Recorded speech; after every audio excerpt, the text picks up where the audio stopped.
Hi, I'm Debra Graugnard, your host at Self-Care for the Soul podcast. I'm coming to you by video today. I thought we'd meet face-to-face in person to get acquainted. After this, though, the podcast episodes are going to be audio.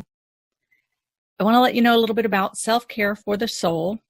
In this podcast, I'll be sharing with you a passion for exploring how our belief systems and our daily habits affect our health, our physical health, mental health, emotional health, as well as our connection with spirit and our caring for the planet, because we are all connected. There's no separation. So if you're ever confused about what's best for you, then look at what's best for the planet, because be assured it's the same thing. The intelligence of the universal oneness would have it no other way. So I'll be sharing with you my passions around food, as our relationship with foods and our habits with food affect our personal health and the sustainability of the planet. In fact, I firmly believe that your relationship to food and to your body is a direct reflection of your relationship with your deepest inner knowing, your core essence, your highest self, your source, your connection with all that is. So we'll be exploring that. We'll be exploring approaches to personal growth through changing your outer habits like your food lifestyle and learning to meditate, healing relationship, healing a physical illness or emotional distress. We'll be tapping into that desire to live more closely aligned with your heart, your inner truths. We'll share ways to experience a deeper connection with your source, to align with the highest intelligence, with God, with spirit, with Allah, with, whatever name you want to call it. We'll learn ways to honor the environment, caring for the planet, the plants, the water, the animals, the air, all of nature, because all of these things are so very much needed. And to truly impact any of these, to really make a difference in any one of them, is to impact all of them. Human, environment, earth, spirit, again, there's no separation. So these are the kind of discussions that you'll find here at Self-Care for the Soul podcast. And during this time, I'm going to be bringing you a couple of different kinds of broadcasts, at least a couple different ones, right? So there's a weekly prayer and healing circle, and then there are also guest interviews.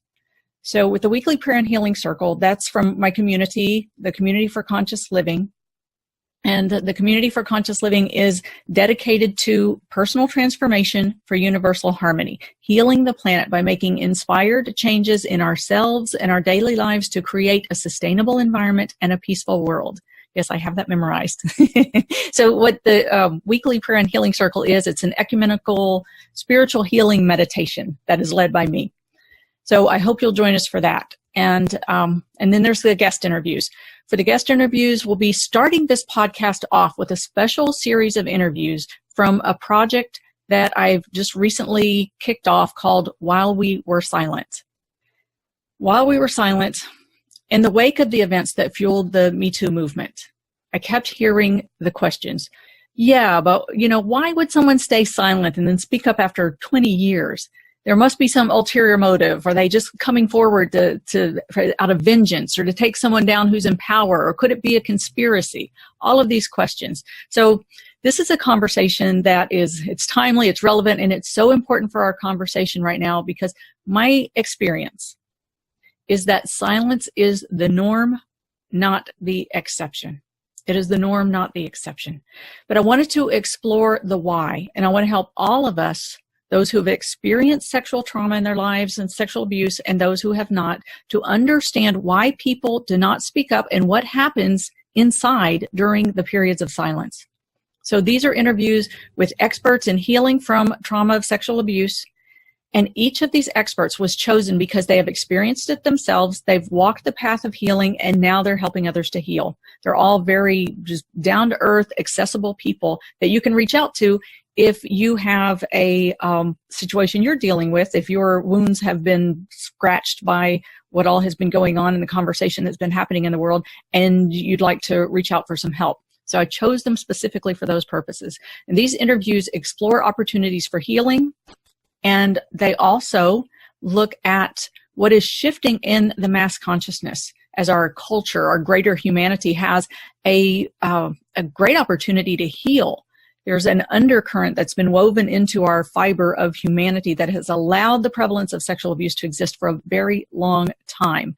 So the hope is that rather than just have the next big news story come up and have this swept under the rug, we can bring these conversations to light. We can do the deep work on the individual level and on the mass level because, as I've said before, they're one and the same. And you can't do one without the other, right? To really do it in a truly effective way. Because healing means to make whole. And wholeness, if you believe that we are spirit beings and we are connected with all that is, that wholeness, when we really heal it inside of ourselves, we heal the lineage, multi-generations, and we heal the planet. So in this series, While We Were Silent, we're going to kick off with that, and that'll run for a month or so. So you're invited to subscribe to this podcast, Self-Care for the Soul, so that you're notified of all of the episodes as they're released. And that includes the While We Were Silent and the weekly prayer and healing circle. And there's many other topics that are going to be coming your way very soon. And I'm really excited about all of them. I've got a lot of fun things planned and very exciting things planned, things that I really love and geek out on when it comes to finding ways to heal ourselves, to live more complete, whole, happy, and fulfilling lives, especially with the emphasis on focusing our daily lives and habits on the things that are going to have a positive impact on the sustainability and the health of the planet and our connection with spirit. So I look forward to getting to know you and sharing some really great content with you. I thank you so much, and I'll see you soon. Thanks.